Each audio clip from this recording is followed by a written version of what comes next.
BA first year Sanskrit प्रथम प्रश्न पत्र स्वप्न वासवदत्तम छठा अंक। ततः प्रविशति पद्मावती प्रतिहारी च। तदनंतर पद्मावती और प्रतिहारी का प्रवेश। प्रतिहारी एतु भर्तृदारिका, आइए राजकुमारी जी आइए। पद्मावती जय तु आर्यपुत्रः, आर्यपुत्र की जय हो। राजा पद्मावती किं श्रुतं महासेनस्य सकाशाद् रेभ्यस्गोत्रः कांचुकीयः प्राप्तः। पद्मावती क्या तुमने सुना है कि महासेन के पास से रेभ्यस गोत्र का कांचुकीय तत्र भवत्या अंगारवत्या प्रेषितार्या वसुंधरा नाम वासवदत्ता धात्री च प्रतिहारम उपस्थितौ इति। और कांचुकी और आदरणीय अंगारवती द्वारा भेजी गई वसुंधरा नाम की वासवदत्ता की धाय ये दोनों दरवाजे पर उपस्थित हैं। पद्मावती आर्यपुत्र प्रियम में ज्ञातिकुलस्य कुशल वृत्तांतम श्रोतुम। हे आर्यपुत्र, अपने कुल परिवार का कुशल समाचार सुनना मुझे बहुत ही प्यारा लगता है। राजा अनुरूपम एतत् भवत्या अभिहितम। आपने यह अपनी मर्यादा के अनुरूप ही कहा है। वासवदत्ता स्वजनों में स्वजन इति। वासवदत्ता के स्वजन मेरे भी स्वजन हैं, अर्थात वासवदत्ता मेरी स्वजन है और उसके स्वजन मेरे भी स्वजन हैं। पद्मावती आस्यताम, बैठो। किमिदानीं नास्यते, इस समय तुम क्यों नहीं बैठ रही हो। क्योंकि पद्मावती बैठ नहीं रही थी राजा के सिंहासन पर, जबकि राजा ने अपने आसन पर बैठकर उस जो सेवक और सेविका हैं महासेन के, उनसे मिलने के लिए, उनसे बात करने के लिए, उनकी कुशल जानने के लिए पद्मावती को यहाँ बुलाया है। वो संकोच कर रही है पद्मावती इस समय बैठने में, इसलिए राजा कहते हैं कि तुम क्यों नहीं बैठ रही हो। पद्मावती आर्यपुत्र किं मया सह उपविष्ट एतम जन्म द्रक्ष्यति। हे आर्यपुत्र, क्या आप मेरे साथ बैठकर इन लोगों से मिलेंगे। राजा कोऽत्र दोषः, इसमें क्या दोष है। पद्मावती आर्यपुत्रस्य अपरः परिग्रहः इति उदासीनमेव भवति। पद्मावती कहती है कि आर्यपुत्र ने दूसरा विवाह कर लिया है, ऐसा सोचकर वे दुखी हो जाएंगे, क्योंकि वो वासवदत्ता के पितृपक्ष से हैं, पीहर के लोग हैं, इसलिए उनको दुख होगा यदि मैं आपके साथ बैठूंगी। इसलिए पद्मावती राजा के पास नहीं बैठना चाहती हैं। राजा कलत्र दर्शनाहर जन्म कलत्र दर्शनात् परिहरति इति बहुदोषम उत्पादयति, तस्माद् आस्यताम्। कलत्र दर्शन अर्ह जन्म, जो पत्नी दर्शन के योग्य व्यक्ति को पत्नी दर्शन से रोकता है, वह बहुत बुरा करता है, वो बहुत बड़ा दोष का भागी है। इसलिए तुम बैठो, अर्थात जिससे पत्नी मिल सकती है उस व्यक्ति से भी पत्नी को न मिलाना, उससे मुलाकात नहीं करने देना, बातचीत नहीं करने देना, तो ये पति का बहुत बड़ा दोष होता है। ये सामान्य उक्ति, सामान्य बात और लोक मर्यादा की चीज़ें, लोक अनुभव की चीज़ें इसमें बताई गई है कि पत्नी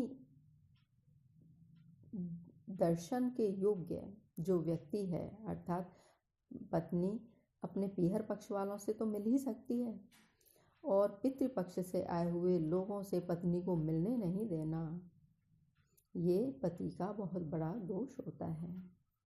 ये सामान्य लोकाचार है, शिष्टाचार भी है, सामान्य मान्यता भी है। इसलिए राजा कहता है तुम यहीं बैठो। पद्मावती यदार्यपुत्र आज्ञापयति। जैसी आर्यपुत्र आज्ञा देते हैं, आर्यपुत्र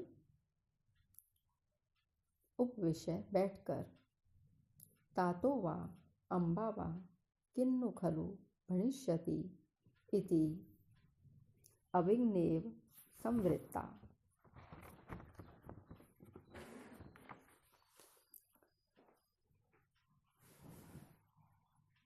पद्मावती कहती है बैठकर, हर आर्यपुत्र पिताश्री एवं माताश्री क्या कहेंगे ऐसा सोचकर मैं व्याकुल सी हो रही हूँ। राजा पद्मावती एवं एतत्। राजा कहता है पद्मावती बात तो ऐसी ही है, अर्थात मैं भी उसी तरह का अनुभव कर रहा हूँ। किम वक्ष्यति इति हृदयं परिशंकितं मे। कन्या मयापि अपहृता न च रक्षिता सा। भाग्यश्चलैर्महद् अवाप्त गुणोपघातः पुत्रः पितुर्जनितरोष इवास्मि भीतः। किम वक्ष्यति क्या कहेंगे, इति ऐसा सोचकर मैं अपि हृदयं मेरा भी हृदय परिशंकितम आशंकित है, शंका कर रहा है। मया मैंने उनकी कन्या पुत्री को अपहृता अपहरण तो कर लिया, मैंने उनकी पुत्री का अपहरण तो कर लिया, किंतु साचा न रक्षिता वह मेरे द्वारा रक्षित नहीं की गई, अर्थात उसकी मैंने रक्षा नहीं की। चलहि भाग्य ही चंचल भाग्य के कारण महदवाप्त गुणोपघातः बड़े लोगों के प्रति शिष्टाचार का उल्लंघन करने वाला मैं। पितुर्जनित रोषः पिता के क्रोध को उत्पन्न करने वाले पुत्रः एवं पुत्र के समान भीतः अस्मि डरा हुआ हूँ। अब मुझे डर लग रहा है क्योंकि राजा ने महासेन की पुत्री वासवदत्ता का अपहरण तो कर लिया, लेकिन उसकी सुरक्षा नहीं कर सके, वो अग्नि में मर गई। इसलिए राजा को संकेत होता है कि जैसे एक पुत्र कुछ गलती हो जाने पर पिता से भयभीत होता है, उसी प्रकार मैं भी डर रहा हूँ। अनुवाद, क्या कहेंगे ऐसा सोचकर मेरा भी हृदय आशंकित है। मैंने उनकी पुत्री का अपहरण तो कर लिया, किंतु उसकी रक्षा नहीं कर सका। इस प्रकार चंचल भाग्य के कारण बड़े लोगों के प्रति शिष्टाचार का उल्लंघन करने वाला मैं पिता के क्रोध को उत्पन्न करने वाले पुत्र के समान डरा हुआ हूँ। इसकी व्याख्या है, राजा उदयन पद्मावती से कहते हैं कि हे पद्मावती, वासवदत्ता के पिता महासेन ने पता नहीं क्या संदेश भेजा है। यह सोचकर मेरा हृदय शंकित हो रहा है। मैं उनकी अनुमति के बिना उनकी कन्या वासवदत्ता का अपहरण तो कर लाया, किंतु उसके जीवन की रक्षा भी नहीं कर सका। इस प्रकार चंचल भाग्य पर इठलाने वाले मैंने वासवदत्ता का हरण रूपी कार्य करके महासेन जैसे पूज्य व्यक्ति के प्रति घोर अपराध किया है। ऐसा अपराधी अब मैं उनके परिवार के लोगों से मिलते समय इसी प्रकार भयभीत हो रहा हूँ, जिस प्रकार दुष्कर्मों से अपने पिता के क्रोध को बढ़ाने वाला पुत्र भयभीत रहता है। इस श्लोक में यह बताया गया है कि जीवन में कदाचित कोई गलत कार्य हो जाए तो वह सदैव भयभीत करता रहता है। अलंकार, यहाँ पर पिता के क्रोध को बढ़ाने वाला पुत्र से उदयन की उपमा दी गई है। इस प्रकार उपमा अलंकार है।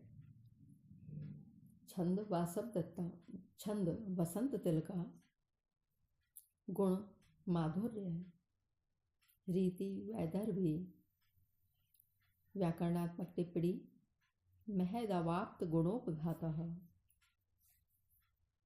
गुणानाम उपघातः गुणोपघातः, षष्ठी तत्पुरुष, अवाप्तः गुणोपघातः येन सह बहुव्रीहि, महताम अवाप्त गुणोपघातः षष्ठी तत्पुरुष, जनित रोषः जनितः रोषः येन सह बहुव्रीहि, प्रकृति प्रत्यय वक्ष्यति वच लृट तिप, पुत्रः पुत जयी क, जो अपने पिता को पुत्र नामक नरक से बचाता है वह पुत्र कहलाता है। जनित जन निच इक्त, भीतः भी इक्त,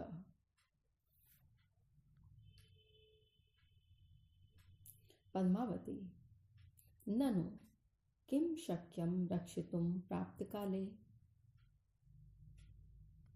काल मौत के आ जाने पर, काल अथवा मौत के आ जाने पर कौन किसको बचा सकता है। अर्थात वासवदत्ता की यदि मृत्यु ही आई हुई थी तो हम कोई भी उसे, आपकी इसमें क्या गलती है, आप उसे कैसे बचा सकते थे। प्रतिहारी एष कांचुकियो धात्री च प्रतिहारम उपस्थितौ, ये कांचुकीय और धाय दोनों दरवाजे पर उपस्थित हैं। राजा शीघ्रम प्रवेश्यताम, इनको शीघ्र प्रवेश कराइए। प्रतिहारी यद भर्ता आज्ञापयति, जैसी स्वामी की आज्ञा, ऐसा कहकर निकल जाती है। ततः प्रविशति कांचुकियो धात्री प्रतिहारी च, तदनंतर कांचुकीय, धाय और प्रतिहारी प्रवेश करती हैं। समाप्त। आज का गृह कार्य है स्वप्न वासवदत्तम के षष्ठम अंक के चतुर्थ श्लोक की सप्रसंग व्याख्या कीजिए।